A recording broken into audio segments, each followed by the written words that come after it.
Okay. Oh, you're doing it? Okay. Says we're going live. Says we're doing it. Says we're here. Wow, that was pretty quick. Yeah. You know what I think happened? The construction crew starting the process of laying down our new fiber optic scared our cable internet. And it's like, I need to shape up. I need to like act right because I think they're about to get rid of me. We are. Yep. So maybe it will continue to cooperate. Yeah. Yeah, until it's... Well, we won't say that out loud. We don't want to scare off our cable internet. Yeah, no. Hello. Hi, everyone. Kayla Lord. John Brownstone. Of Loving BDSM, where we help kinksters like you have happy, healthy power exchange relationships. This is our weekly live stream where we record our podcast, the audio version of which goes out on all major podcast apps every Friday. We are here 7 minutes early, so if you're here for the live and you don't like idle chit-chat, you got time to go do whatever you need to do. If you are watching the playback, the video after the live stream, but before I put timestamps in and you don't like idle chit-chat, fast forward by about 7 minutes. And for anybody who's new here and is like, but why do you start earlier than your like set start time? It's so if things are gonna screw up, we got time to fix it. Right, because yes, been there, done that, got the t-shirt. We have absolutely spoken confidently into these microphones and had no sound. We have absolutely gone, yes, all things are connecting, and then buffered like mad. Like, yeah. Also, we like to just chit-chat, and we're chit-chatty kind of people. That's just, Yeah. That's just how we are. So I'm going to say hi to folks because they have That's been what you do. showing up. Yeah, they are. Hi, Rara. Hi, Missy. Hi, Lady Blooding. Hi, JB. Hi, Mr. Spock. Hi, Mally. Hi, Blue. Hi, Lovely M. Hi, C. Stevens. Hi, D. Bunny. Hi, Master Bobby. Hi, Lisa. Hi, Molly. Hi, Silent Wing. Hi, Shelby. Hi, Samantha. Hello. I know you're waiting. I know. Let's see what's going on. We recorded our one. I'm going to complain about this everywhere. I've already complained about it in the Discord server, which is available through our Patreon. We were recording a video that is available for YouTube members / patrons. Recorded it, thought this is amazing. This one's so great. We did so good. Almost a 30-minute video. We did no errors, very little editing. We had a good time. Yeah. It was fun. There was some spontaneity. And then afterwards, no audio. Not like bad sound quality that you can maybe just fix. No audio, period. None. Just us like lip syncing, miming, mouthing to the camera from a watcher's perspective. Yep. So now we have to re-record it. So after this, guess what we're doing? We're going to get a snack and then we're going to re-record it. But you know what? We'll probably be tighter and it'll probably be shorter with less editing needed. It's still frustrating as hell, though. As hell. I want to beat my head against the wall on that one. Hi, Ashley. Hi, Eva. Hi, Candace. Hi, Taishu. Hi, Pacifist P. Hi, Bridget. Hi, Kim. Hi, Candace. Hi, Sarah. Oh, yeah, Sarah, go to the DS Summit for sure. We'll be here later. Go. Yeah. Technically, I didn't put the link in the description box, but it's in our link tree, which is in the description box. Technically, you're still able to sign up for the Dom Sub Dynamics Summit going on this week, so if anybody's interested.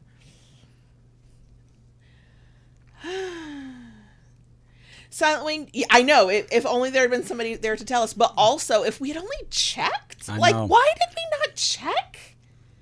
What? Which is dumb because normally we check every time. I do a mic tap. Yeah, we have visual things. Like, we don't even have to, like, rely on, did we remember to train? We have visual cues, and we didn't even look. Neither of us. Nope. Neither of us. We, today was a very busy day. We had numerous content to make.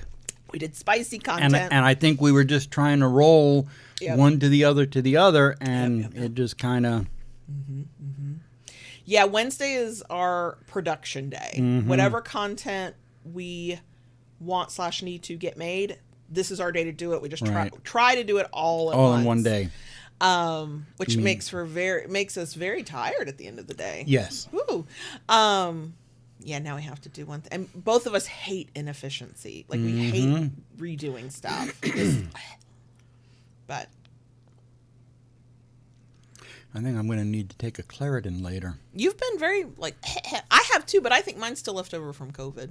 Okay. But maybe not. I mean, maybe it's allergies. I don't know. I didn't even know I had allergies till I was talking to our primary care, my first appointment with her, and she goes down all the things I say, yes, I experienced. She goes, so how long have you had allergies? I'm like, I didn't know I did. I thought that. I mean, I've been better. I went the full, was it like 5 years? Yeah. Of allergy shots. Yeah. From start to finish. You're really good at commitment. That's part of what tells me, quite frankly. You know, it didn't totally do away with my allergies, but it made them more manageable. Sure. Yeah.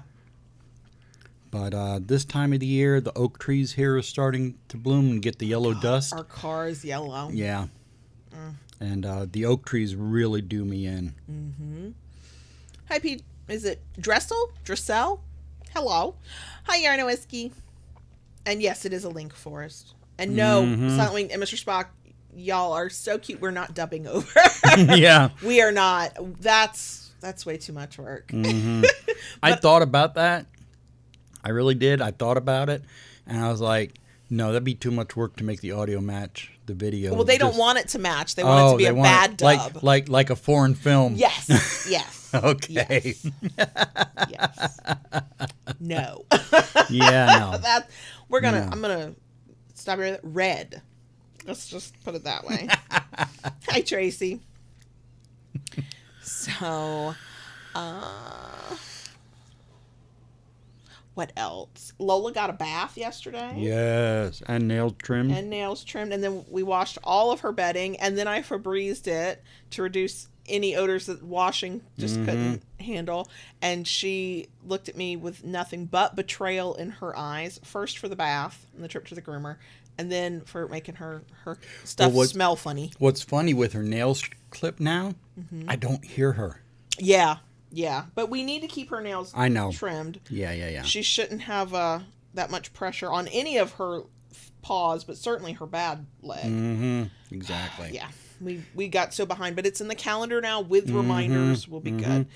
The bunny, I'm drinking just a regular iced coffee with mocha syrup and some Decaf. half and half. Decaf, thank you. And I am taking advantage of, if you did not know, let me put you onto something. If you have Dunkin' in your area and like Dunkin', or at least willing to suffer through their mobile app through the month of February, their medium cold brews with or without their foam are $2. So I've topped it off. It was a cold brew with caramel and cream, and then I drank half of it and I wanted more, so I put our own homemade decaf cold brew on top. But they got rid of at the Dunkin' we usually go to, they no longer have the brown butter toffee. That's gone. And they now have the Irish cream, and I don't like their Irish cream flavor. I don't like it. So, Mr. Spock asked about my shirt. Yes, it was a Rural King special. And I got it, and I read it, and I went... You just wanted her to say rural. I'm pretty sure. For anybody who can't read it, it's not clear. Mr. Rogers did not adequately prepare me for the people in my neighborhood. And every time when I read it, I was not thinking about my actual neighborhood. My upbringing prepared me for these people. I was thinking about my kink community. Mr. Rogers never talked about that. Well, hello, everyone, and welcome. It's 12:01. We should probably get on with the actual show. Hi, Nicole. I saw Nicole come in. Yes, we should. We should. Our topic today is a sensation play. We have in Q&As and a variety of times talked about different aspects of sensation play, and it's been on my list of topics for a hot minute. And so finally we went, let's just do a broad conversation on the concept of sensation play. If you enjoy this while you're watching, we love a thumbs up. If you like it enough to want to come back for more, please consider subscribing. We are this close to 8,300, which puts us not that close, but a little closer to 10K, which is my next arbitrary goal. There you go. And at 10K, we will do a special live stream, because that to me feels like a big number. And if you subscribe, Ring that notification bell so you get updates of new content. Or don't, because you're a rebel. It's fine. And if you like what we do here, want to help us do more of it, get access to extra content, you can join as a YouTube member, where you get access to a live stream and an exclusive video once a month. Or you can join our Patreon, where you get a lot more than that, including access to our Discord server. Links are in the places. Speaking of being a sassy rebel, you saw what that got you earlier today, didn't you? Yeah, I know. And in about a week, the fans of our spicy page will get to see what that got me. Anyway, and you're like, spicy page? We have a link tree in the description box. The forest. Yeah, Silent Wing and Mr. Spot call it a link forest, because there's a lot of links there. But whatever. I got a lot of stuff to share with y'all. That's all I'm saying. Anyway, I'm done with my part. And okay, you can click should the I button. go ahead and click the magic button? Yes, click the magic button. Okay, so before we get into this week's episode on Sensation Play, we are sponsoring us again. I mean, is it really a sponsorship if you own the business and you don't pay yourself to talk about it? No, but also yes. The Kinkery, thekinkery.com. Why? Because we offer products that fall right into the conversation of Sensation Play. Actually, our entire catalog of products, but I was thinking specifically wax play and our wooden knives. Yeah. I am frantically restocking the wax play candles we currently have. I ran out of wax and I'm waiting for the wax to arrive. I ran out of containers. The containers arrived very quickly, but with no wax, what are you going to do? And then once that next shipment comes in, I'm adding 2 colors to our lineup of wax play candles. With our wax play at the Kinkery, thekinkery.com, links in the places. We offer soy, which is body safe. It is the gentlest, and you can put air quotes around that because everybody's sensitivity, as we'll get into in this conversation on Sensation Play, is a little bit different, but it is the gentlest heat you can use, or type of wax you can use for wax play. And it's my preferred method. It does not feel painful to me at all. We also offer paraffin, which is the most common that you'll find from wax play candles. It's the hottest, safe type of wax that you can pour on the skin. I find that to be a very sharp heat. Can take it in small doses, but it's not my favorite. We have 2 sizes of candles. We have currently 3 colors. We're slowly, over the course of 2023, going to be adding new colors. Wooden knives, we do that. You can do that with knife play, or you can do that with wax removal. We are almost out of stock right now, but a restock is coming. A restock is coming. JB's making more knives. Yep. So yeah, the Kinkery, thekinkery.com, links in the places. We also sell paddles and canes, which those produce pain, which is another sensation. So yeah, we sponsored us. Just want to remind you that we, as the Kinkery, exist. If you don't have any money to spend, I suggest following us on social media. We are on FetLife, and I do post there, but I post more consistently on Instagram, Twitter, and Facebook, because I think we're hilarious there, because I go find memes from the internet, BDSM memes, and post those frequently too. And if you don't have money to spend, but you want to like support the effort, follows count, and hopefully we entertain you. So kinkery.com. Okay, so we're going to talk about Sensation Play today. We have talked about it in a variety of places and times. Usually in Q&As is when they come up. We are certainly not the first ones to talk about Sensation Play, and we might not even get as comprehensive as we could. It is a big topic. I believe, Rara in the live chat, please correct me, I believe the Pink Kink podcast has already done an episode. Okay. So if you want to dive deep on the topic, go check out their podcast. And I'm sure others have, but that's the first. Have Freaks, Geeks, and Kinks talked about it yet? I think they might have, yeah. Okay, that's another good podcast to check out. So, we're not the first, we're not the last. Please do not consider us a comprehensive how-to. This might be top level.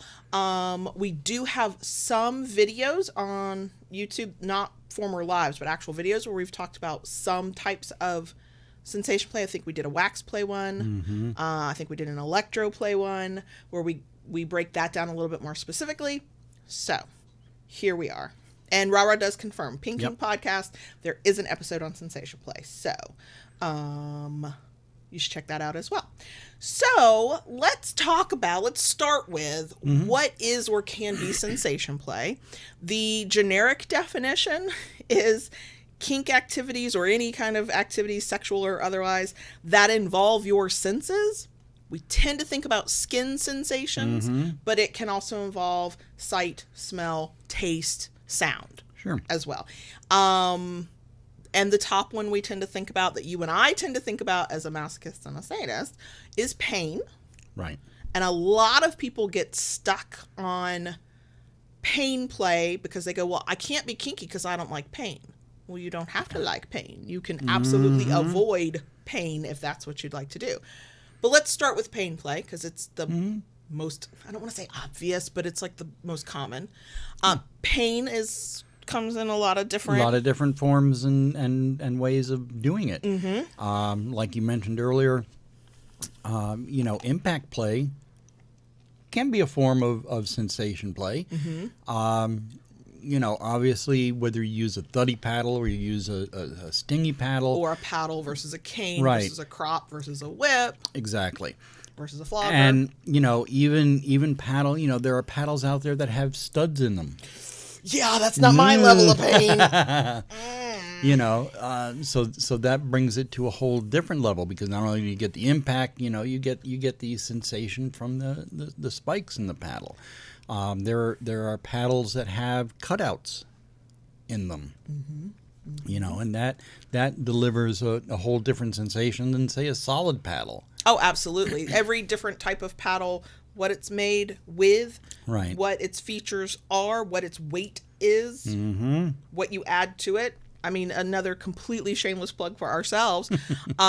Is also out of stock right now. We have a paddle at the Kinkery, thekinkery.com. We call the Rough Rider. Correct. It's a lightweight paddle that by itself is very smacky and stingy. That's that kind of sensation it creates. But you add hemp rope to it, to the paddle part, and now it's a thuddy paddle, and it's scratchy.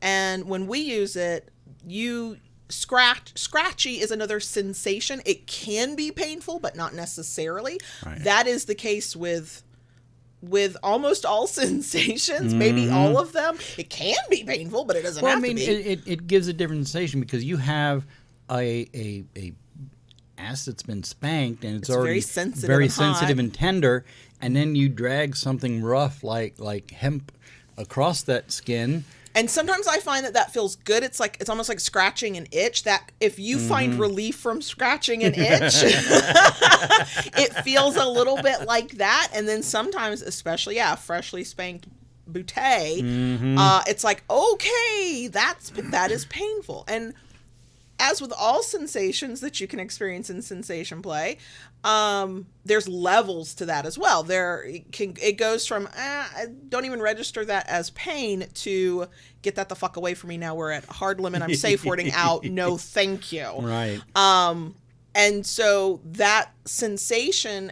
of pain or any part of the sensation, scratchiness even, is determined by other factors other than just, it's a scratchy rope.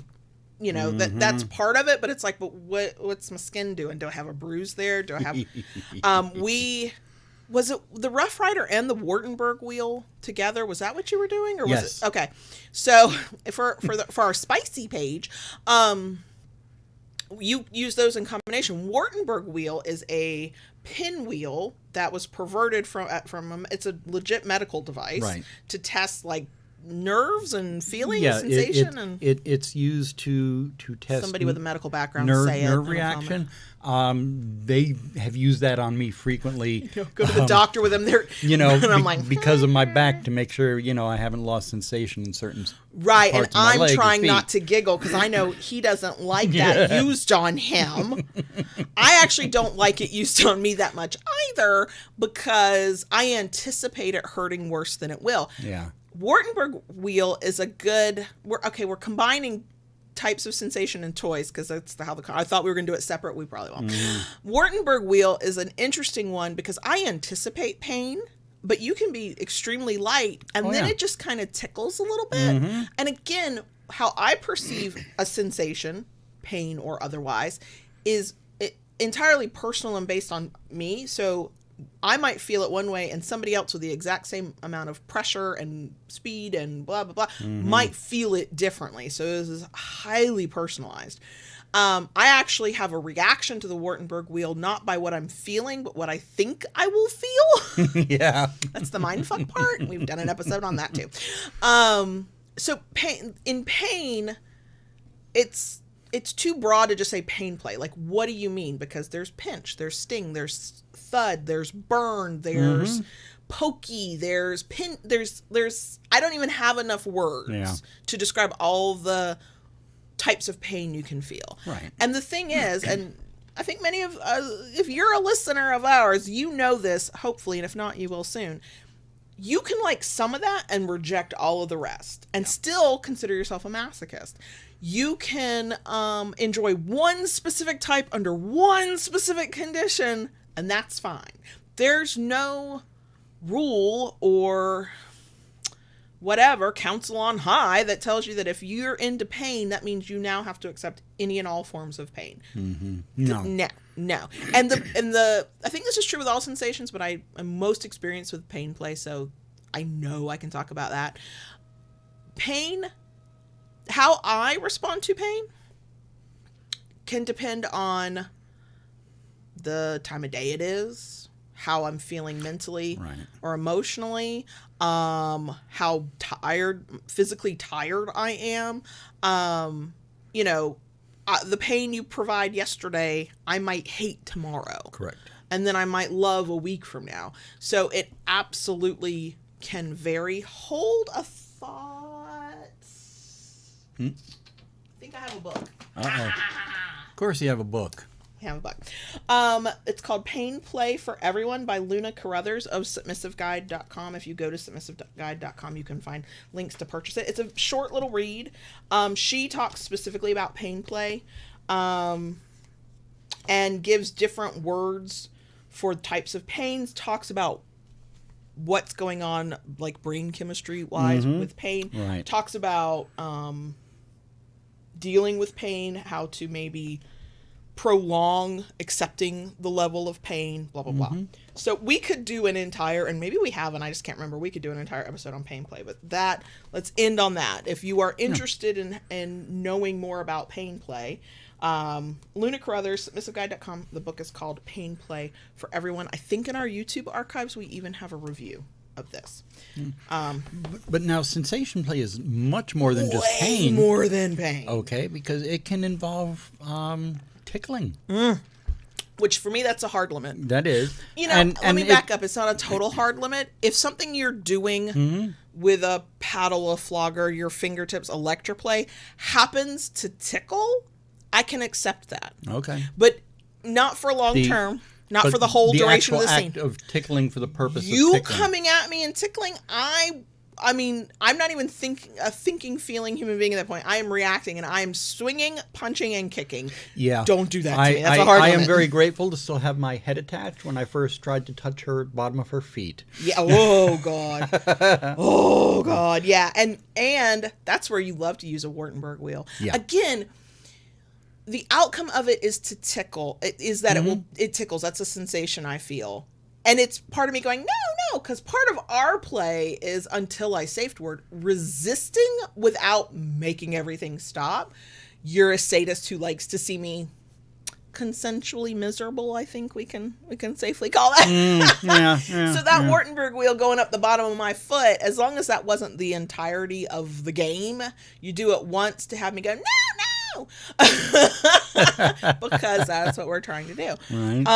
But yeah, and tickling as a kink is a whole ass thing. There are people who want to be strapped down and tickled until they are whatever reaction they're going to have, and there are people Right. who are happy to top and be the tickler. And on that same aspect, one of the big things you think about tickling are feathers. Yes.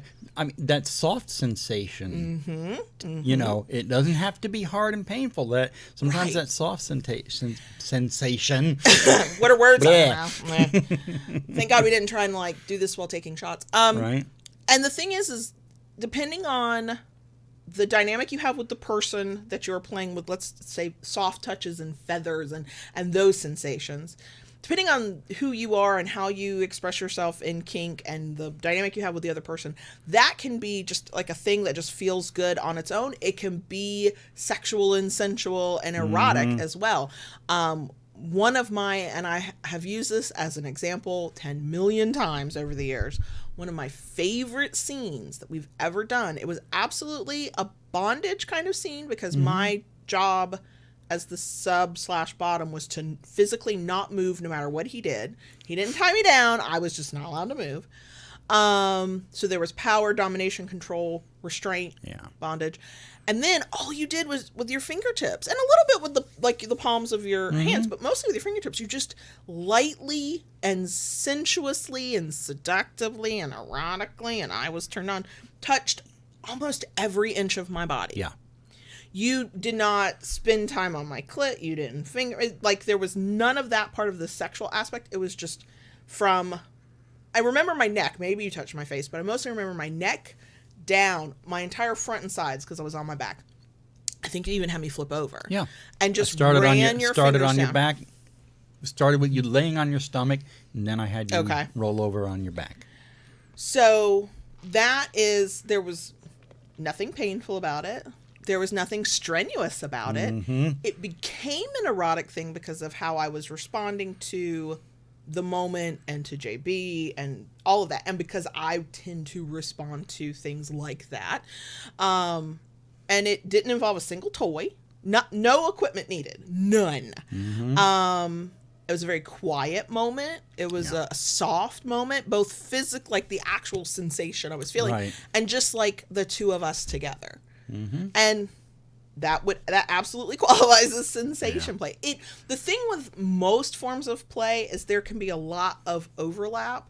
I go back to tickling, depending on how you're viewing it, how you negotiate it, what you're getting from it as the tickler or the ticklee.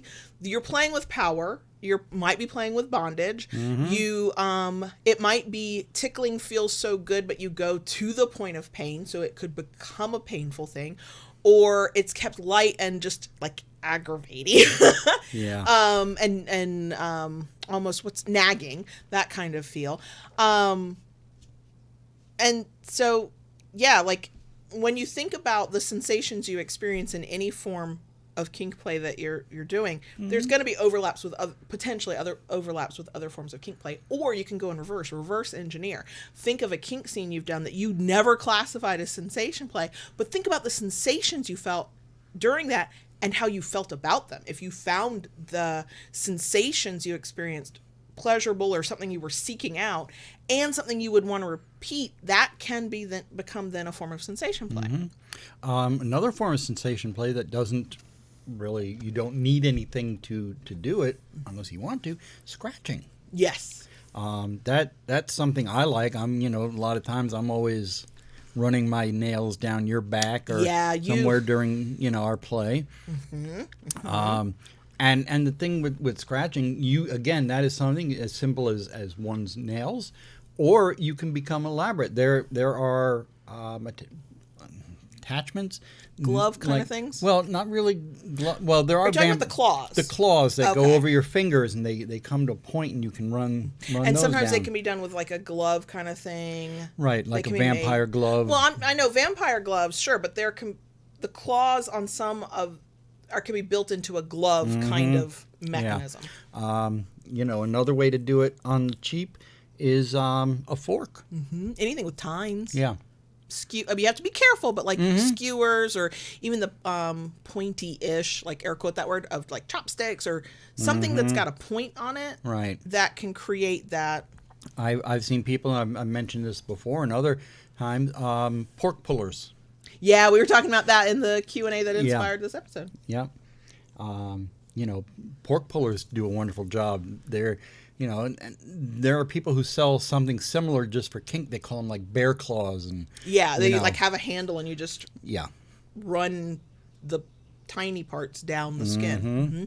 And the I don't think this will come as a surprise to most people, but if you've not like purposely tried this, the cool thing with sensation play of whatever, scratching, soft touches, whatever, it will probably, nothing's universal, but probably feel different for you on different parts of your body. So my back and butt can handle almost anything, do as much as you want. Right. When that sadistic, evil giggle comes out, I've probably been flipped over on my back.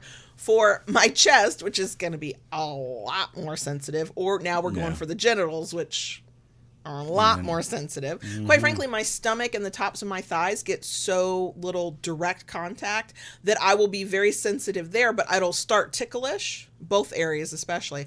But I've noticed that even a soft sensual touch when you like come across my stomach, because that's just not an area normally I'm trying to be like, leave that part of my body alone.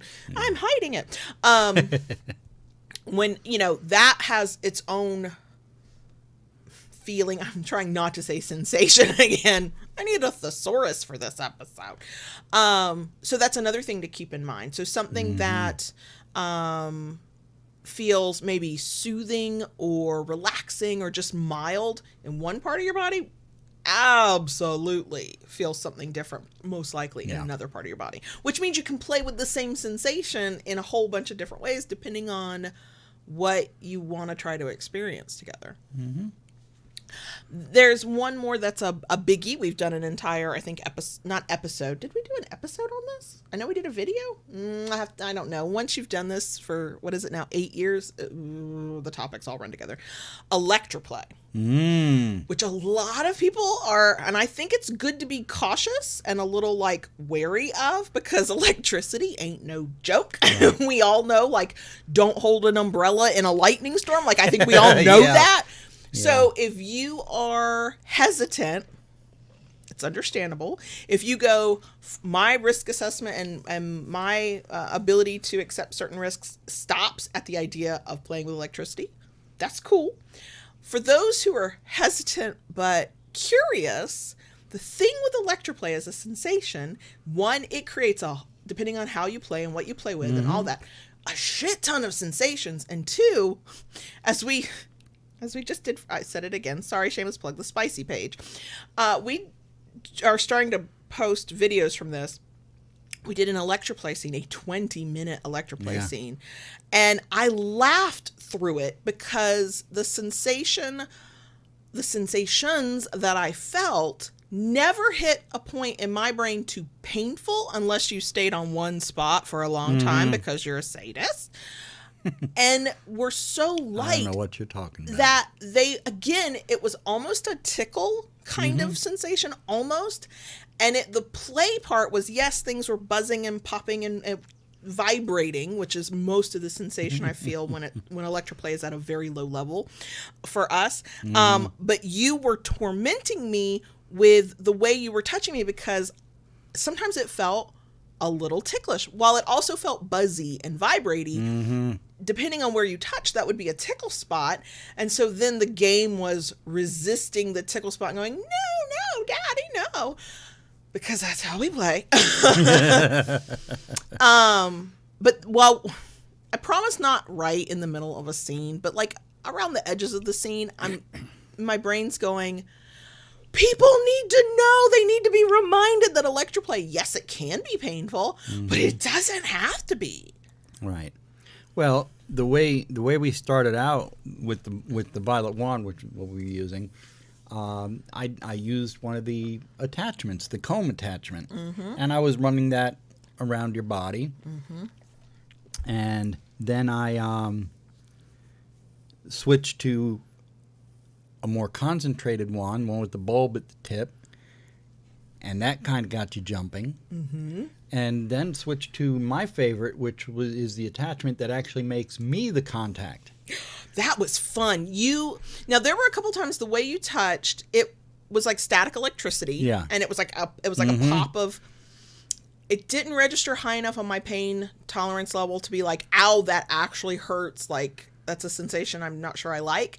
But it was, pardon the pun, it was shocking every time. Couldn't think of another word. Yeah. And that felt like a buzz between. Now, when you would come down with like your full hand, that was a more intense sensation and shock than your fingertips. Your fingertips kept it, using just your fingertips with the contact thing, kept it mild and just buzzy and kind of that nagging, like that might tickle, or if he stayed in one place. That's if you want to intensify a sensation to the point of pain, usually stay in one spot. Right. With almost any kind of sensation, it's true when you're using a paddle, as you did today when you were in the one spot over and over again. It was true when we did the electroplay. Hey, I'm consistent. You are, and a sadistic motherfucker. Literally a motherfucker. I'm a mother. He fucks me. There we go. And you were doing it even a little bit when we were doing the electroplay scene, because you'd get your fingertips in kind of a spot and you'd move them. So it wasn't like a constant, Yeah. but it was always, and that becomes a nagging sensation. Like, this feels good for the first 2 seconds. By the next 10 seconds, it's a little bit more intense. By 30 seconds in, I'm, again, part of our play, I'm trying to get away from it, but I'm not really trying, because I could say red and the whole fucking thing would stop, right? But I don't do that. I'm just like praying that you'll get bored and go somewhere else. But electroplay is so fun to me to remind folks that, yeah, it can hurt, but it doesn't have to. One of the first times we ever did electroplay, it was your old TENS unit with the pads on my vulva. Yeah. Which was, and then it got paired with a vibrator on the clit, and it was like my entire vulva was just buzzing from the inside out, and it was delicious. We have a electro paddle. Yeah. Which that one, now paddles tend to create pain sensation. I mean, they don't have to, but they usually do. And the way that, it's been a hot minute since we played with it, but the way that works is I get the pain from a smack from the paddle, but then you like flip it, and then I get this buzzy sensation. And if you cranked it up, that would be a painful buzzy sensation, but you tend to keep it low to medium because when we're playing with electricity, it's very rarely to try and create a pain sensation. Right. And there's so many different ways to play. Oh my God. 2 places. We have videos in our YouTube archive, and I will try to go back and like add these links with reviews and stuff like that. But the 2 places we have gotten our electric toys from: Stockroom. We got the neon wand and they sent them for a review, and some accessories. And then Electrostem is where we have our Axis, which is basically a glorified TENS unit, and our electro paddle and stuff like that. But yeah, like I get being hesitant with electricity, because obviously, like we said before, we know what it can do, and thinking it's gonna be painful, but it doesn't have to be, depending on how your body reacts to that kind of stimulus. I watched an electroplay scene one time that was absolutely marvelous. The bottom was on like a massage table, and she held the conductive rod in her hand. There were 6 people standing around her on the table. With her holding the rod, they were using various different things or their hands, and it was so fun to watch. She was writhing. Oh, I can on imagine. That table. It was amazing. Talking about this, one of the things that kind of watching that scene that made me go, oh. I don't know how many of you are familiar with the head scratchers. Okay, they have like a wooden handle, and then they have the tines that kind of tines expand that come down, over your expand head. Over your head. That was used in that scene. Oh wow! I don't know how I'd feel about that. I'd have to have it on low. I could not start at a high level. Most people, quite frankly, if you've never played with electricity, or if you're playing with a new type of toy or a new scene, start low. Start low. You can always go up and figure out, hey, wait, do I want more of this or not? And then back down before you traumatize yourself. So we've talked about feathers and soft touches. Yeah. I couldn't think of any specific examples because I am not usually the creative one when it comes to kink scenes. I am very much happy to be a kind of passive partner when it comes to scene ideas. But because sensation play can involve things other than touch and what we feel on our skin and in our body, taste, smell, sight, and sound. Sight, that's kind of easy. Blindfolds. Sure. And that's more of a sensory deprivation thing because you take away somebody's sight. Right. Sensory deprivation, based on what I was reading to get ready for this episode, absolutely, in some people's minds, falls under sensation play, because to deprive somebody of one or multiple senses can heighten other things that they're experiencing. Or for some people, taking away that control over certain senses is the play, is the experience that they're going for. The only one that I can think of that I can handle as a sensory deprivation is a blindfold. That doesn't bother me. When I think of things like hoods or the wraps that you can do or the vacuum chambers, those make me feel claustrophobic just thinking about them, and I won't come near them enough. I don't have the comfort level to come near them enough to even attempt to find out what a mild version of that feels like. Now, the blindfolds obviously for the eyes, not being so extreme with the hoods, but earplugs to take away sound. So, you take away sight and sound, that is kind of that would be a mind fuck and a half, because you would not be able to see or hear. You lose the anticipatory part of it of knowing they're on this side of me and they're probably going to come at this point, and you never know because where it's going to come from. Would I be willing to try that with you? And as long as we went low and slow, I think I'd be willing to try that with you. I can't imagine. I mean, any form of play, you have to have some level of trust, even if it's just, I trust this person not to be a horrible human being and to do what we agreed to do. But that kind of thing, taking away that much control, for me personally, could only do with this level of trust that you and I have developed. I mean, I think I could. I think I'd have to start with a very mild, short scene. Yeah. And then I'd have to, because I know how I get panicky. And then debrief afterwards and go, Right. But, Rara points out in the live chat that vacuum beds don't have to cover your face. And I have seen some demoed before, and so I had seen that, your heads can still pop out. The idea of that much compression of either a material or pressure or whatever on my body, the idea of it makes me panicky. Okay. And here's the thing. No matter how effusively we might talk about any form of sensation, or somebody else talks about a sensation they like, if when you just think about what it might entail, you become panicky, look, you reject the fuck out of that for as long as you need to. If you always, for the rest of your life, feel panicky thinking about a type of sensation, you get to reject that for your whole life. You're not missing out on things. There's so much to do in kink. Right. It's fine if you're like, nope, that one, I don't care how much Kayla likes it, I'm not fucking doing it. That is okay. Your experiences that you're having as a kinkster are just as valid for rejecting things that, even though, I know my logical mind would go, look, there would be a low and slow way to start these things. Look, you don't actually know how it feels. You might be fine. I know that on an analytical level, but my monkey brain goes, nope, we're not doing that. And that's enough for me to go, I'm not doing it. I can change my mind at any point and go, maybe I'm in a place where I would be willing to try that. That's future me's issue to deal with.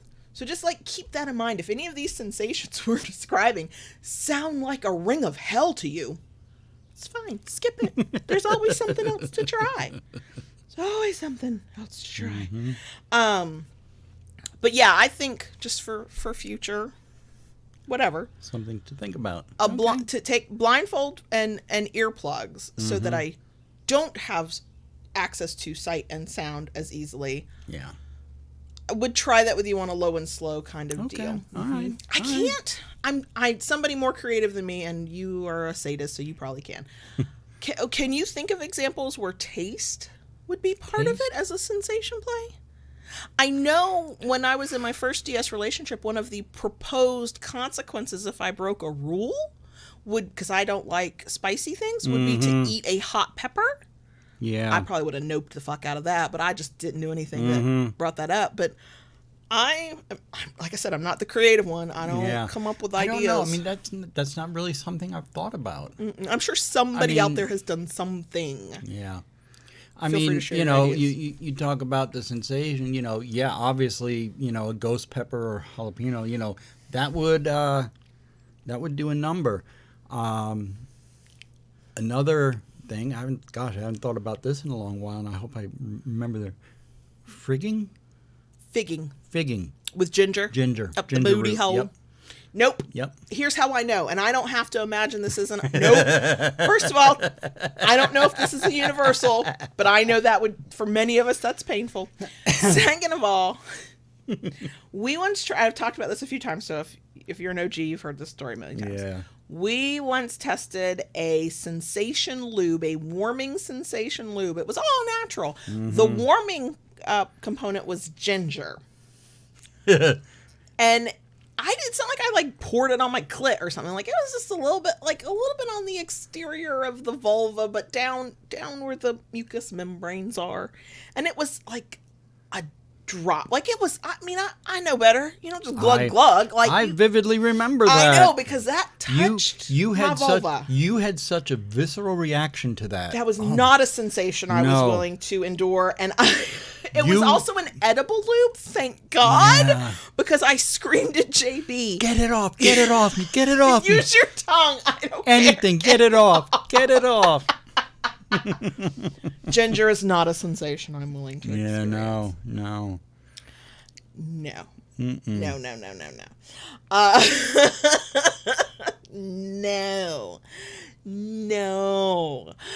No. I'm still traumatized by that. Right. I do a lot of things, but sensation lubes ain't one of them. Okay. So, that's a reminder that if you're going to use a product that puts sensation in its title, in its name, test a small area on a not so sensitive part of your body first. So, Mr. Spock says that sounds like pain play more than sensation play. It was pain as a sensation. It was the bad kind of pain. So yeah, God, there are so many types of sensations. Right. I even added to our list, because it's not considered by itself sensation play. Bondage or restraints can absolutely have their own form of sensation. And I was going to mention that, specifically rope play. Yes, that's what I was thinking too. You take something like a jute rope, like the hemp I use on the paddle, you tie that leaves a scratchy sensation. When you pull the rope across my body, it's not necessarily scratchy, especially when you're using a soft rope, but that soft rope pull around my body. The softer rope does. Or the squeeze, that's a sensation. Yep. And it's delightful, I think. What is the coconut? Coconut what? Coconut rope? I don't know. I don't know anything about that. That from my understanding, I've never used it, but my understanding that is a whole different sensation in and of itself. Gotcha. One thing we didn't talk about, and I think because it kind of also can fall under wax play, temperature play. Play with cold to play with hot. Wax play is a good example of hot forms of temperature play, the heat from the wax. But again, like I said at the top, I prefer soy, and it's a very gentle warmth. Whereas to me, and how my body responds to it, paraffin is hot. But then there's cold. I think somebody in the live chat was talking about like ice cubes or getting their mouth cold, and then touching another part of the body. We have played with hot and cold play before, using ice cubes. Put my glass dildo. Glass dildo, ice that You don't up. freeze it, but you Yeah. get it like cold. Run it Right. under cold water. Put it in a glass of ice water for a little Right, bit. Yeah. but don't be careful about freezing it. You don't Yeah. want anything frozen to stick to that part of your body. Yeah. You know, early on in the chat, somebody was talking about temperature play, and this even intrigued me. I mean, we have used ice cubes. I've used ice cubes on you before. You know, ice cubes melt. They were talking about whiskey stones. They're reusable. They're used in a lot of places when they serve you whiskey, but you want it on ice. They're like reusable ice cubes, so to speak. They don't melt and water down the whiskey. Gotcha. So, you know, Lord, I need my whiskey watered down. Anyway. I'm that kind of girl. Sorry. so yeah, I think maybe a trip to our local liquor store is in order. I mean, yes, just in general. From not when I was a legal adult, it was not meant to be a kink thing. It was, dude was way too old for me. Parent me would be pissed if it was me, like my kid at this point. Yeah. Right. But I was 16. I'm in a house with not an adult present, except technically the legal adult who was flirting with me. And it was weird. I can't even remember the situation or how we got to this point, but he had been drinking alcohol, and the guy I was technically dating at the time had been drinking. I had not, because I could get away with a lot, but my dad would have smelled the liquor when I pulled into the driveway. So I wasn't drinking. I was sober, but they were kind of drinking. And he had like the glass of whatever, and he had ice cubes in it. And so he took an ice cube out, he licked it to get it wet, and then ran it down my neck. Now, he is not the one I'm dating. He is a legal adult, and let me remind you, at that moment, I was not. And it was still one of the most sensual experiences I was totally in love with that guy. Before then, but definitely after then. Even more so once my dad banned me from ever laying eyes on him again. I still remember this guy's name. Y'all. Wow. Yeah. But the ice cube thing down my neck, I was very flush and warm at the time because this man was paying attention to me. And then he did that. Oh yeah. That was still hot. Somebody mentioned something in the chat that I had completely forgotten about. Electro rope. Yeah, no, I'm not sure I can. If it's buzzy, I would absolutely try it. Yeah. Absolutely. If I get that low buzz that I like from electroplay, yes. But if it, Rara also said that coconut rope you were talking about. Yeah. She said she's used that, and yeah, she said I would hate it. Okay. Good to know. Good to know. Thank you. You know, so yeah, I mean, electroplay rope, that would be quite the sensation. You get that tight feel of the rope being bound in the rope, plus the skin sensation of the rope, and then add in there is so much you can do that you can. Kinksters are a creative lot. Yeah. Yeah. Yep. I know there are other things there because anything that you can touch, taste, see, hear, smell, or not can become a form of sensation play. I think if you want to get really technical and go, when is it sensation play and when is it something else? First of all, I don't think you have to define things that way, but if you want to go, we're doing sensation play. I think the sensation you experience is the main attraction. It's like the focus. There's all kinds of other things going on. There's control and power. There's, maybe some other elements like bondage or this or that. Yeah. But if the thing you're going for is what you're going to feel or the experience of those sensations, if you want to label something, label that sensation play. But I don't think it has to be. I think truly I'm throwing out not scientific numbers here. 75, 80, 85% of kink play has some level of sensation to it. We are feeling something. Feeling helpless. I don't think that comes under the classical definition of sensation play. I think it's okay to reject that, but we're feeling something within our body, and if that sensation is something that you are seeking out, or like me, maybe avoiding, but the play of avoiding it is part of the fun, the no, daddy, no kind of like vibe, I think it certainly comes under the umbrella. And like we said before, I think a lot of these things overlap. And that's okay too. I also think, I know people like with pain play, there are some people who hate pain, but they will take it as a bottom or a submissive as part of the dynamic they're in, either to find out their own endurance level or to do it for their partner. I'm gonna like be the boring like mom type here.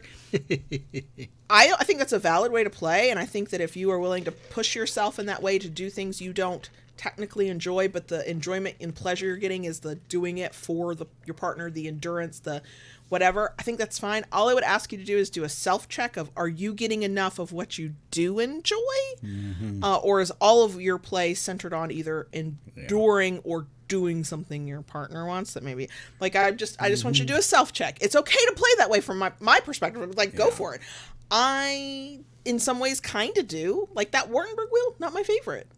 The tickly feeling it gives, because you did accidentally, in that spicy scene we were referencing earlier, you did accidentally break skin between the Rough Rider and the Wartenberg wheel. That's when we stopped, by the way. We don't play with blood. So yeah, I play that way, but I get so much else that I genuinely am like excited to go do and to experience, that those moments are really easy for me. So I just do a check-in with yourself is all I'm saying.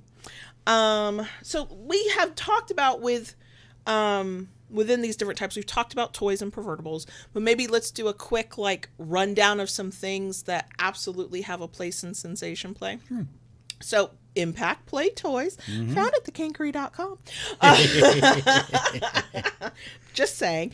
That's paddles, which is what we sell, canes, which is what we sell. But then there's floggers, crops, whips. I always forget, is it dragon tail or dragon tongue? I think there's actually both. Are and there they're different two? Than one's different than the other. Yes. Your hands, you don't have to buy a damn thing, y'all. Your hands. Wonderful impact play tool if you have the ability to do that with your hands, because some people can't for different medical reasons or whatever. So hands, don't have to spend a dime. The old classics, wooden spoons, spatulas, like go searching through your kitchen. What have you got that's got a semi-flat surface on one end? Hit somebody with it, okay? Consensually. Ooh, the spaghetti wand. No, please don't go into the kitchen. I know. No. We have two of them. We can sacrifice one. Yeah. And if you want one pervertible to do double duty and you're a sadist like this, you can do, it could be a spatula or a spoon or anything. One side has the flat surface. That's a paddle. Flip that bad boy over, that long, narrow handle. Now you got you a cane. And that's a different sensation. Whoo, and a different level of pain depending on how hard you hit. And that's the thing when we talk about impact play. The pain level is not just the implement, it's how hard you fucking swing.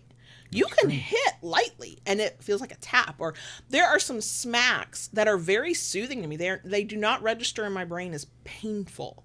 They're just like, oh yeah, tap my booty. I like that. Like, I don't know. It's, yeah. So for pinches, if we're still on pain, clamps, clit, nipple. Fingers. Yeah, you use your fingers. You can purchase actual clamps. I don't know enough about this. Are there clamps designed specifically for penises and balls? Or has somebody perverted those to use those? I don't know. I'm going to check the live chat because some Kingster knows. I don't know. Go ahead. It was just there. Clothespins. Yep.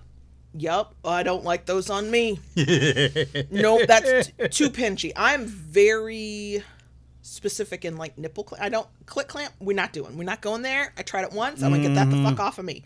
My clit is clits tend to be sensitive, but mine's a sensitive girl. Okay. She only accepts one form of sensation. 2, daddy's finger and or tongue, and vibrators. That's all she will handle. Okay, thanks. But chip clips, Rara pointed out. Yep. Oh God. I want to point out, even though they are used primarily to induce orgasm, vibrators, you can use that for sensation play. It does not have to get somebody off. I have found applied above my clit or below my clit, that's a very pleasant sensation. Vibrators can absolutely be used by a dom or top who's like, let's control this. Orgasm control as a kink, which is one of our kinks. It's about the orgasm, but you are absolutely feeling sensations. And if you enjoy the specific sensations, I think you're kind of in the realm of sensation play at that point. When you tease me with a vibrator, the teasing is the point, the edging, the not letting me get too close. Yeah, that's the orgasm control part. But the vibrator, if it's a vibration I like, deep, thuddy, throbby, I got a type. I'm the same way with paddles too. Rumbly. I'll just ride the fucking thing. Like, that just feels good. It's very massage-like to me. It's why wand massagers are some of my favorite styles of vibrator. As we talked about wax play candles, this is not something I want you to pervert. Okay, unless you are 100% sure of the ingredients in your candle. Okay, do not pick up your Yankee candle and light the thing and start pouring. No. There are certain waxes that will absolutely cause burns on your skin or your partner's skin. Don't. Look, 100% soy, 100% paraffin, or a blend of the two. Mr. Spock asked in the live chat when we were plugging the Kinkery, thekinkery.com. Are we working on a blend? I want to work on a blend. 1, I'm going to need a lot more storage space for candles. 2, I'm going to need a lot more materials. And I'm also going to have to get ahead of being able to keep stuff in stock. Every time I'm like, ooh, now I can start on the next part of the candle empire we're building. I get sold out of what I got and I got to restock. So we're working on it. It's be a process. But only if you are 100% sure of all of the ingredients in that candle. Please don't just pick one up that you were like, I bought this at the flea market because it was cute and the ambiance and the aesthetic, and I'll just put... No. You can do sensual oils that are like are melty, that the wax will turn into like a massage oil kind of thing. Correct. Feathers, feather dusters, ticklers are what tend to get sold at like sex toy shops and kink shops and stuff. Right. For the feather thing, but you can... That's another one. If it's something you're physically capable of doing, you can use your fingertips if they're soft enough. And if you're like, my hands are kind of rough, lotion will be your friend. Hand lotion specifically. It tends to be thicker, but any lotion is fine. Lotion for a while. Get those hands just a little bit soft. Hey, I like it when JB's calluses and rough hands touch my sensitive skin. That's a sensation too. The electrostim. Please do not stick your finger in a light socket just to get some electroplay. Don't do it. But if you have the medical equipment because of some injury or whatever you were recuperating from, and you have a TENS unit that like your doctor prescribed to you and you went and got to a medical store, that shit fucking works. Those sticky pads, whoo, that feels good to me on certain levels. But beyond that, you mostly have to buy the equipment for electroplay, unless you, like I said, you have access to a TENS unit. Blindfolds can be anything. Piece of cloth that you can secure around the head. You don't have to buy it. Scarves. Yeah. Yeah. Ties. I'm picky with my blindfolds because I not only want them to feel good on my face, I don't like it if they're too scratchy or too stiff. I like a really soft one. I also personally prefer... Because I can cheat, okay? Certain blindfolds don't necessarily mold well to your face. And if I can keep my eyelids low down because of the blindfold and see light down the bottom, nope. I'll use it, but it's not my favorite because I can still see stuff. And that feels like cheating, and I would prefer not to. So I like one that... the one we use the most right now came with rope you bought... My Nawashi, I believe they're still on Etsy. Yeah. I think they're on our recommended page, Stuff We Love. Yes. We've linked to them there. But that's a piece of cloth that is cut narrow, and when you tie it around me, it fits perfectly against my face because it's just cloth, and I can't see anything. Rope. What is the official recommendation, if there is one, about when you're buying rope for bondage and you're not gonna, I mean, I recommend going to a kink shop that sells rope, and rope sold by people who know what they're doing. But if you're going to pervert it, what are the rules about like going to your Home Depot or your Lowe's and just buying rope off the rack? You want to be very careful with some of that rope. That's just like, I heard people say they you don't want to use paracord. Yeah, no, that's all squeezy and can tighten to. Most of the stuff you get at Home Depot you want to avoid. Okay, so your recommendation would be go find a kink rope place. Yes. What is the place you just purchased some rope from? Addict Rope. DYE Addict Rope. Yeah. Were they their own website or an Etsy shop? They have their own website. Okay. I should be getting that. This should be here tomorrow. Yay. And Silent Wings comment in the live chat reminds me of something that's like the hallmark of pervertibles. Silent Wings saying, I have a sleep mask off of Amazon that has a nose wire for extra light blocking. What have you got already in your possession, in your home, that you purchased for other things that can be repurposed, even if it's just for a one-off scene? Yeah. You probably have more than you realize. We talked about this when we answered so if you're like, you keep referencing this question you answered about sensation play. On YouTube, right before this live stream video, whatever, we did our virtual munch Friday night thing. We do a Q&A during that. It's in that one if you want to go back and look at that. But you were talking about how friends of ours in our former kink community on party nights when the dungeon was open would go to places like the Dollar Tree or a Dollar General, the places where things are $1, well, not anymore, $1.25, in some up to $5, depending on where you're going, and just buy like things in the kids aisle, things in the home aisle, things in the decor aisle that they thought that they could use in their scene just to be creative. And some of that's going to be pain, some of that's going to be bondage, some of that's but it was like all kinds of different sensations that they thought they might be able to create with these things that they most often went to the Dollar Tree, and that was when things were actually $1 at the Dollar Tree. They spend like, I think they would sometimes even have challenges. Okay, the budget's $5. What can you get for $5? Yeah. So if you don't have a lot of things around your house, but you don't have a big budget to go shop at all these shops, we talk about, see what could be perverted in a local store for not. Yeah. For not a lot. And I just want to backtrack because Rara made a very good point that needs to be mentioned. You don't want to use just any rope for suspension. All right. You want to make sure it has a weight rating. Thank you for bringing that up, Rara. And the other thing is, in most cases, you want to avoid nylon rope for suspension. Gotcha. Does it have a stretch to it? Is that what it is? Well, it sometimes it has a little stretch, but the main problem with that is because nylon rope is so smooth, okay, the knots can slip and tighten too much. You use a hemp rope or a jute rope, more natural fiber, once you set those knots, they generally lock in place and do not slip. Gotcha. Is it the friction? Gotcha. Okay. That's something you want to be aware of in that. So, any last thoughts about sensation play from you? It's fun. Can be. I think it's one of those things that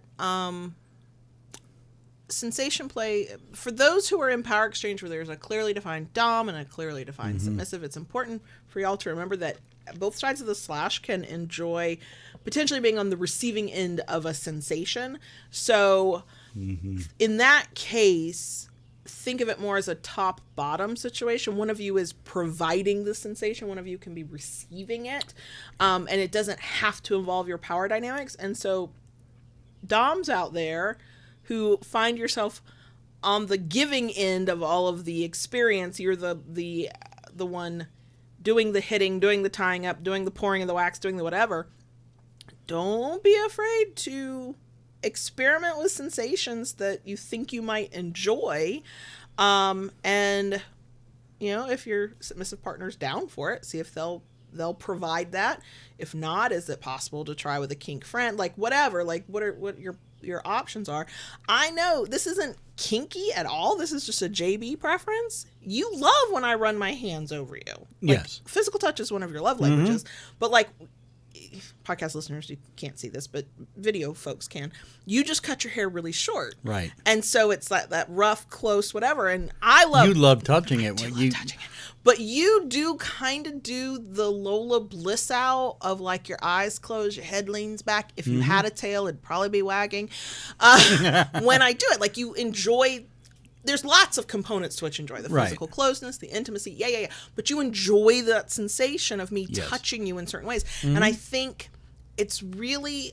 I think tops and bottoms do this better sometimes than some doms and subs, because tops and bottoms, it's not a relationship role necessarily. It can be, absolutely, but in dom sub power dynamics, it's very easy to, as a submissive, I'm speaking on my own. From my own perspective, it's easy to kind of get comfortable in the you do the things to me and I don't necessarily do a thing to you. right, but you know, And so I think sometimes you got to get out of that. I am in no way a masochist. Oh, no, you are. Who give you a little bit of pain you didn't ask for, Right. And then you are a cranky individual. But you know, yeah, you're correct. My love language is touch. So there are certain things I enjoy, like you say, when you touch my head just after I've cut it. Now, during certain moments, I do like it when you scratch me. Oh yeah, when we get a little primally in our Yeah. play. Yeah, I can scratch, I can bite. Biting. You know, I like giving as good as I get. And I like, you know, it's funny. I like doing it for you because I know you enjoy it, but also when we're in that right mindset, and I like run my nails down or up your back. I like how you respond to that. There's like the intensity level just amps up, and I'm like, okay, I'll keep doing that shit. Oh okay, we going harder now? Okay. But yeah, I think that not even many, but enough doms and subs, and that are strictly within a specific role. Like I think switches do this better than the dom sub, like you and I will do this. Is I think sometimes it's easy for doms to forget that they can actually be on the receiving end of some things that intrigue you. Like if you're not interested, you're not interested. Yeah. But if you're like, I wonder what that feels like, well then pour the hot wax on you. Okay, it's okay, try it. And you know, and submissives can sometimes forget that. Wait, we have the ability, if we're interested, and it's not a hard limit, to provide that. And because we've had this conversation before, and I'm like this myself sometimes, some submissives can go, oh, well, I feel like I'm somehow in control if I'm the one doing the thing. You're not. You're either temporarily the top in the situation, or you can look at it as an act of service, if service is part of your submission, that you are providing this for your dominant partner who will enjoy it. We have known plenty of doms who want to bottom in impact play, for whether it's the pain they like, or it's just being hit with, like, whatever it is for them. I have no doubt that there are doms who would absolutely bottom in a wax play scene or a temperature play or whatever. So just like, if you're in a power exchange where the roles are very strict and it never changes for you, like we are, like dom sub, there's no switching back and forth there. Just keep that in mind, especially since with sensation, there's so many different types of sensation, and sometimes they could be soft and sensual, and they're all intimate regardless of what kind they are. But like, you can build this intimacy with your partner in a new way by helping them. I'm speaking to submissives now, helping your dominant feel something that they might not normally get to feel, because you're the one who's directing the scene and topping and being the giver of it. And so I just want to put that out there. You know, my little DS PSA for the week, as I'm saying. So, anything else? I think It's a very broad topic. It's huge. You know, sensation play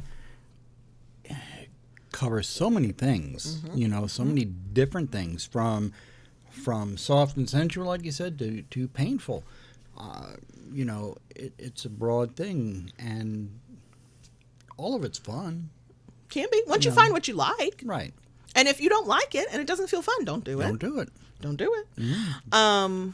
Yeah, we could do hour-long episodes on each one of these, and maybe we will. I don't know. Just as a reminder, we talked about this at the top, because please don't ever consider us like the end-all be-all of a resource on any single topic, but certainly on something as broad as sensation play. Pink Kink Podcast has an episode. You can find Pink Kink Podcast. I think it's pinkkinkpodcast.com. Rah, correct me in the live chat. And then on all major podcast apps. And then Freaks, Geeks, and Kinks podcast. We think they've done an episode on sensation play. And then if you're listening to any other kink podcast, go look at their archives, see if they've got one. But like all kink play, but I would say, I don't want to say especially sensation play, but certainly with sensation play, the more perspectives you can get from people who have experienced some level of sensation play, the more examples you get, the more ideas you get, because the things we can think of are limited by our experience and our imagination, and no one person can think of everything. So yeah, go seek out those other people talking about it in some way. Maybe Evie's even done a video on YouTube. I'm not sure, like, don't quote me on that, but maybe back in her archive, there's something there. Seek those out, because even though we may say a lot of similar things about what it is and, you know, the options for it, we're gonna give different exampos. You're gonna come across something and you're like, different perspectives on things, right? You know. And then as another resource for specific for pain play, the book is Pain Play for Everyone by Luna Carruthers of Submissive Guide, submissiveguide.com. Full disclosure, back in the day, I wrote for Submissive Guide, so I have a semi-connection, and we did receive the book years ago free in exchange for a review. So okay, and then one more plug for us who sponsored us this week, the Kinkery, thekinkery.com. Whether it's paddles and canes and that pain sensation you want, or wax play and wooden knives, we got it. The knives were very low on as of time of recording. I'm working on it. I know. I've kind of been nagging the fuck out of them. And if you buy out my candles, I won't be mad at you. But then you have to like be patient with me to restock, because I am the candle queen in this empire. You are the everything else king. So yeah. Okay, so that's it, and we'll do a bonus section, right? Okay. All right, so are we good? I don't know. Keep it kinky, y'all. We'll see you next week. Daddy. Yes, girl. Even though we were almost off in our outro, we were not in tune. Can I talk to the crickets? You can, and I need to excuse myself for a moment. Okay, so I have to talk to them by myself. I don't mind. I don't think that would be a problem for you. I know. I can usually keep it going. If I get into a stream of consciousness kind of speaking, we can go for hours. It'll be scary if we do that, but we can do it. So bonus section stuff. This is usually when I'm telling you, or we're telling you, things that we're working on or have happened that are not about whatever, what's going on. I got nothing. We went to a band concert last night for the 13-year-old. I know my bias is showing here, but also I think this is true. Can't think of the word. Objectively true. His band was the best band. They weren't perfect because they're middle schoolers, or like 12, 13, 14-year-olds. Like, they're not perfect. They're new at their instrument, but their band was like objectively better than the others, and also the best because my baby was on stage. And then we go to another band concert on Thursday night for the 17-year-old. This week that we're in will be the week that the 17-year-old finds out if he got into the University of Florida School of Music, and just in general the University of Florida. So that is happening. He woke up later than usual this morning. It's been a while since I've had to go wake him up. He's been like on top of it past several months. And I woke him up this morning. I'm like, are you okay? He's like, I didn't sleep well last night. I'm like, oh my God, are you okay? Because he's been getting headaches that aren't quite migraines, but I'm worried about him. I'm thinking we might need to go see a doctor, blah, blah, blah. Because I get migraines too, so I want him to have medication that actually helps. That's not the point of the story. Anyway, he had a headache last night, so when he told me he didn't sleep well, I was like, oh no, how was your head? He's like, no. He was like, at some point in the middle of the night, I realized that based on timing and location, today that we're recording, the Wednesday we're recording, was potentially the day he could find out if he got into the School of Music at the University of Florida. He was like, and Mom, I'm not worried about what if I don't get in, because I know that's a good possibility. It's competitive. He was like, I couldn't stop thinking about what if I do get in. I'm like, oh, you're my baby. You're my child. That's genetic, baby. So until we know for certain, I think there's going to be sleepless nights. So yeah. So that's been going on. We did yard work over the weekend. I had to go be an outdoor cat. So both because we got COVID at the end of January and just because of how things have gone over the past couple of months, we have a ton of household stuff, both in the house and out of the house, that we just haven't done. Like, we've purchased the supplies for some of these things, like our new compost pile in our backyard that's right now made up of leaves that fell off our oak tree 4 months ago that are now, it's now in the new compost pile. Mm-hmm. Like the shower door that we bought everything to put up a new shower door. Before Thanksgiving. Right. Have not put up. So you got us organized and made a list of everything. Correct. And now this past weekend, part of it was your back, part of it was just a lot of the holidays. There was a lot of stuff. Right. A lot of reasons why we were delayed. So now we're slowly going through that list. And this past weekend, we did yard work where we got massive piles of leaves that have been neatly piled up. You've kept those piles very neat in our front yard. Yeah. We're finally moved to the back. I've kept adding to the pile. That's why. We have this massive oak tree that's it's huge, and it's right by our driveway, and it drops leaves in what you say November. Starts around November and goes pretty much to the end of January, February. And it's a massive tree, so it's a ton of leaves. It's a laurel oak, and it's a well-aged laurel oak. It's huge. So, but we love the tree. Yeah, we are spending the money every couple of years to keep it pruned and keep it healthy and keep it not a danger to our house. Right. Because we don't want to have to cut the damn thing down. Where this tree is placed is in our front yard. Our front yard faces west. So what that tree does for us is, in the heat of summer, it blocks that late afternoon sun from hitting the front of our house, which is great because that's our living room area. Yeah. Yeah, and it's planted far enough back, and we keep it trimmed properly enough that it does not cover the roof. It is starting to now, which is why we need to get it trimmed this spring/summer, probably spring, because we don't want that to happen. No. For a lot of reasons.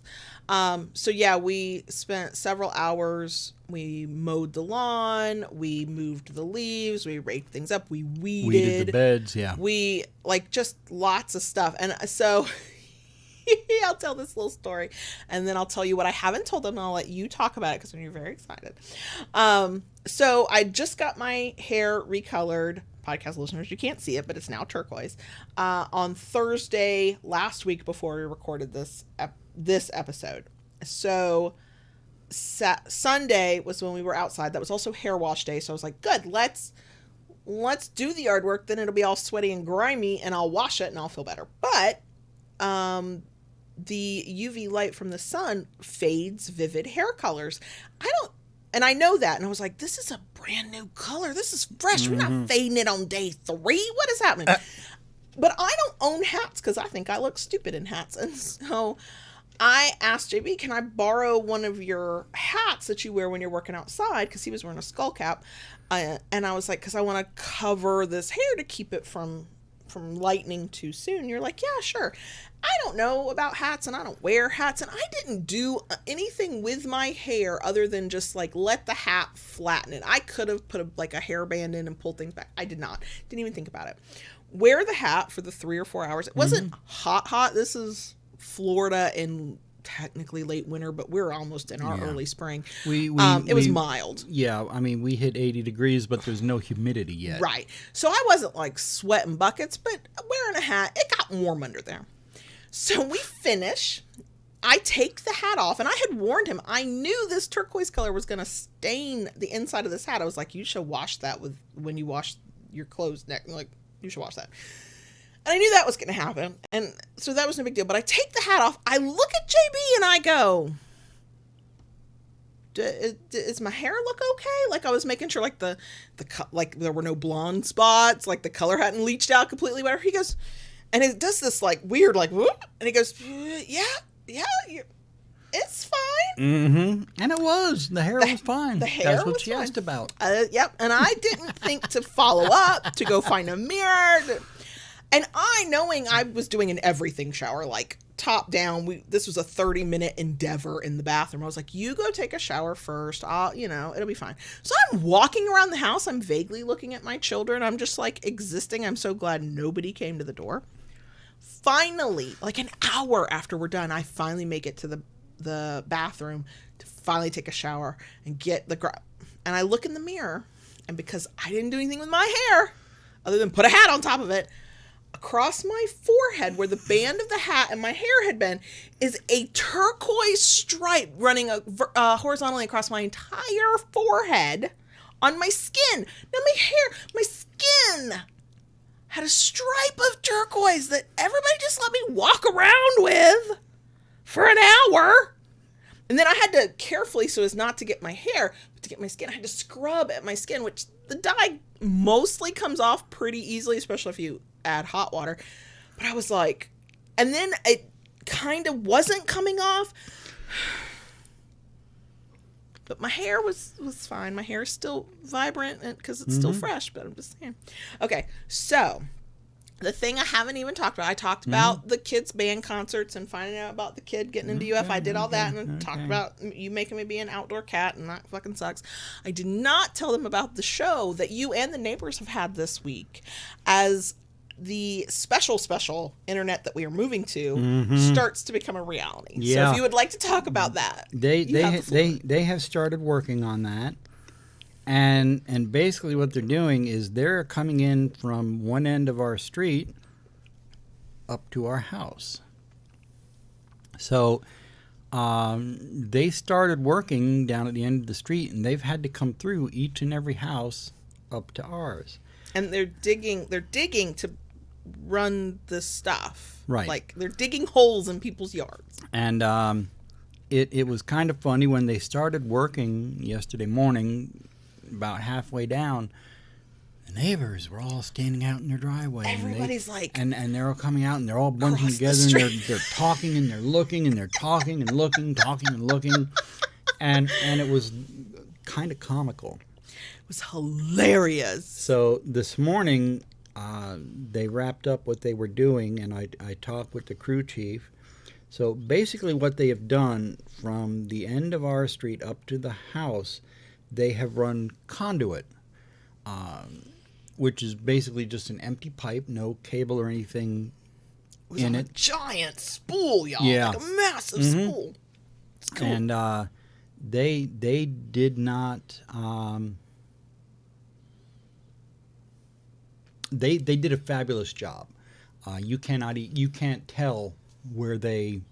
No, they cleaned up behind themselves very well. Which that was the thing I was concerned about, because I don't know how any of this stuff works. I've never watched a crew dig holes in everybody's yard. And I was like, if this tears up our neighbors' lawns, we will hear about it. They are going to be pissed. Yeah. So, it's not, wait, they don't have fiber on every street here? No, they do not. So, right. And our city, the city is the one who runs the fibers and charter it. It's like a utility. It's currently residentially, they had some main neighborhoods that they ran it through in all of those neighborhoods. And then for a long time, they had to close down, probably a money situation. They had to close down the residential fiber stuff. You could go on a wait list, and they would kind of wait to see, hey, is most of a neighborhood that's not like a named suburb, like this area, are there enough people on the wait list who are interested in fiber that we would run that whole area and make it available residentially for the people who want it? I think that's kind of what they're doing now. Commercially, though, if you are a business in the city or the county adjacent to the city, they will, if you're willing to pay the tier that they will do it for based on your location, they'll run it to you. So I had been in contact with the project manager of the fiber for the city for 2 or 3 years now, 2 years, because we realized early on we wanted to get out from our current internet provider, but we were in a contract and they were the only major internet provider that serviced our area that could give us the speed theoretically that we wanted. So it's not like we had another option to whatever. And we were stuck with them for a contract because it's a business account. So a 3-year contract because it's a business account. So I had actually been in sporadic contact with the city over, we are a home-based business living in a suburb. This is not a commercial building. Could we qualify for the commercial fiber? And they have a home-based business option, which is actually not fast enough for us. It's a great price, but it's not fast enough for us. And he was like, we can where you're located, but you would have to buy our top tier to justify running only to you. If you had other home-based businesses in your neighborhood or in the nearby area that would agree to do this too, we could do it for less. And we did not. And the top tier gives us the speeds we definitely want for things like streaming like we're doing now. And so we waited till the contract was nearly up, and I reached out yet again to go, is this still an option? Can we still do this? And he was like, let me double check to make sure. And he was like, I might be able to go down 1 tier, which still was not the speed we wanted. I was like, no, we want top tier. Yeah. But will you come to our house? Right. And they were like, yes, we will. And apparently stir up the neighbors. They have just been chatting with one. Yeah. Some people are out. I've never seen them the whole time we've been here walk a dog. They were walking a dog yesterday. Yeah. Silent, they did not rip up any lawns or driveways. They used, I'm not quite sure what the machine was called. I watched them a little bit. Basically, it's a cable puller. They dug a small hole at the edge of a driveway, and then they used the machine, and it ran under the driveway to the other side, and then they pulled the conduit through. So, and even from one end of the lawn to the other. Again, in the yard on the property line, they would dig a hole, and then they use that machine, and it bored the conduit underground. So they were not digging long trenches. They were not digging up driveways. And then they put it back as best as you can put back a freshly dug hole. You can barely notice where they... Yeah, I mean, I was on my walk this morning, and I was looking, because that had been my fear. Was like, oh my God, if these neighbors' lawns are torn up, we will never hear the end of this. And I could kind of tell where something had clearly happened, but it was so flush and so seamless. I was not even 100% sure of where they had actually dug in the other neighbors' lawns, just walking past. I was impressed. Yeah, they so they finished running the conduit. Next step will be they will run the fiber through the conduit, and I look to see they will be bringing the fiber right up to the house. Yeah, and you had me email the person and like, okay, are you like, does this come to like just the curb, or does this come to the house? They're like, no, it comes all the way to the house. The fiber will be coming all the way to the house, which is what makes it super fast. Yep. If they stopped at like the curb or whatever, it would be not that much different than cable. What I noticed when they put in the conduit, I looked. There is also rope out of the end of the conduit. So what that means is, as they laid the conduit, they ran rope through it. Okay. So now when they go to put the cable, they just have to tie off the end of the cable, and on the other ends they pull the rope through and bring the cable. See, the thing is the fiber through. The crew they use, they clearly have this down to a science after several years, because we are constantly in the areas where there's a lot of commercial businesses. A lot of businesses in the city are absolutely having the city do the fiber optics. We see their trucks everywhere. But we've also seen, because we thought that maybe our neighborhood a couple years ago was going to finally get fiber optic, because what we watched them do was they had redone the big light poles down the main street to get into our neighborhood. Right. And part of what they did is the fiber optic folk brought in, you could see cables or whatever wrapped at each, like, several points of the light poles Right. to stage, like, maybe future fiber optic, whatever. And we were so excited. We're like, does this mean they're coming down our street? No, it did not mean that. They did not. But the county, they have been working in areas where, you know, a lot of the cable and power and different things, you know, were above ground. Ours has been below ground. Yeah, our You know, electric lines and stuff. Our electric lines, everything is below ground. We have no telephone poles, you know, holding wire. And I give the county and the city here credit. They have been working in various areas where, you know, doing away with power lines above ground and getting things Reduce underground, outages and stuff. which makes sense, you know, here in Florida with the summer rains, which can be crazy. Sure, over the summer we had a And- few bad storms and people were without power for days while they were Right. trying to get it fixed. And you know, it makes sense, you know, with the threat of storms, that is less that they have to deal with Sure. down power lines if they're underground. So- No city or county government is perfect. No. They're frequently extremely imperfect, but there are some things that happen in the city around here that I'm like, wow, you seem to have your shit together. Not everything, not all things, not No. even most things, but some things. And the utilities seem to really be it. Like, Yeah. whoever is like the people in charge of that are like doing something, and I'm here for it. I mean, since we bought the house, we're no longer on city trash. I know, I'm very You know, sad. I'm sad about that. They have been converting their Trash trucks. trash trucks to electric. Yeah, this is a conservative area. Don't be fooled, but they do some things that are clearly about cost saving, Yeah. long-term cost savings that make my not conservative heart kind of happy. Yeah, so we're on the path to getting the good internet. Yep. We're very excited. Yeah. Somebody is very, very excited. Well, when I saw them starting to do that, we did not. We were given a basic 30 to 45 days. 45 days. And, you know, sometimes you see things like that and you're like, well, okay, you know, this could stretch out to the very last day of the time.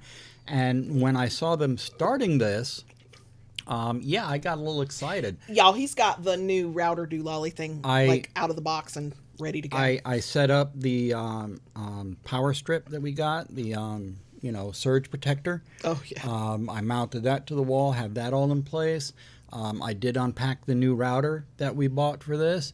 Got it all set up, and all it needs to do is be plugged in and have the cable put in. And it was so funny because we saw them coming up there, and he's like, you went to go pick up the 13-year-old. Yeah. And you're like, they might knock on the door, need access to the house, so here's what you need to do. I called her and I said, I don't think it's going to happen quite that fast. Yeah, I and really don't.